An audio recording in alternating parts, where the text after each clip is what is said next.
फार्क और चारा मछलियाँ। अपने शोध के दौरान एक समुद्री जीव विज्ञानी ने पानी से भरे एक बड़े टैंक में फार्क को डाला। कुछ देर बाद उसने उसमें कुछ चारा मछलियाँ डाल दी। चारा मछलियों को देखते ही फार्क तुरंत तैरकर उनकी ओर गई और उन पर हमला कर उन्हें खा लिया।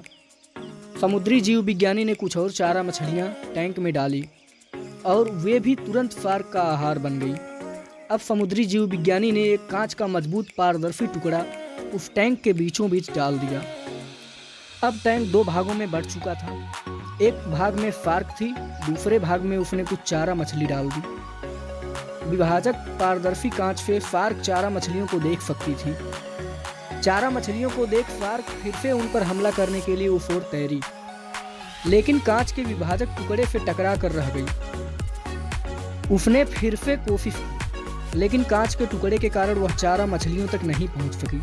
फार्क ने दर्जनों बार पूरी आक्रामकता के साथ चारा मछलियों पर हमला करने की कोशिश की, लेकिन बीच में कांच का टुकड़ा आ जाने के कारण वह असफल रही। कई दिनों तक फार्क उन कांच के विभाजक के पार जाने का प्रयास करती रही, लेकिन सफल ना हो सकी।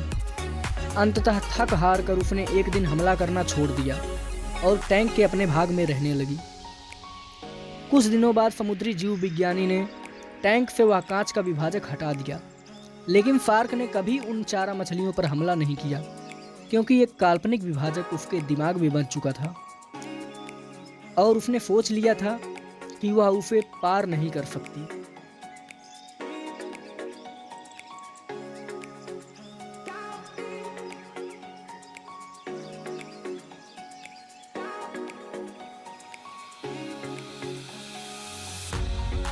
शिक्षा।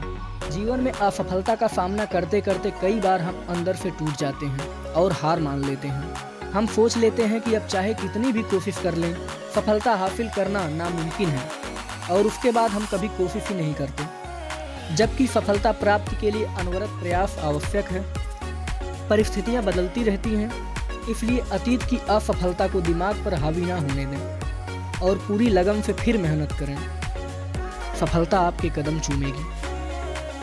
दोस्तों, अगर आपको यह कहानी पसंद आई हो तो लाइक करें, कमेंट्स करके अपनी राय व्यक्त करें, और अगर आप इस चैनल पर नए हैं तो आगे आने वाली कहानियों को सुनने के लिए इसे सब्सक्राइब करें। धन्यवाद।